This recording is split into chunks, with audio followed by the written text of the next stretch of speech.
la polca más injusta.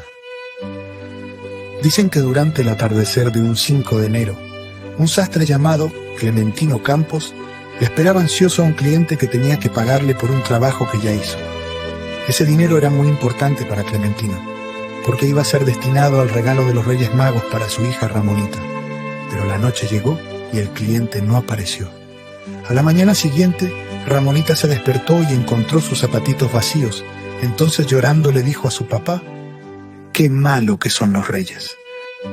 Fue así que Clementino, que además de sastre era poeta, se sentó a escribir con el corazón roto uno de los poemas más tristes de la literatura popular paraguaya, 6 de enero, de Clementino Campos.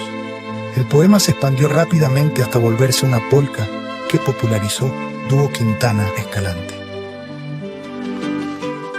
Yo, mamita, soy más bueno que Antonio y Andresito, y de mucho amiguito ñendo eco ahí te ve.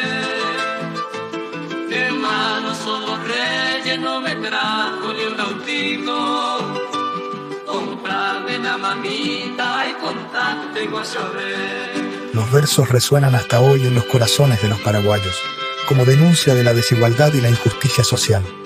Esta es la banda sonora de un sueño, el sueño de que algún día el Paraguay le pueda dar a todos sus niños la inocencia que se merecen.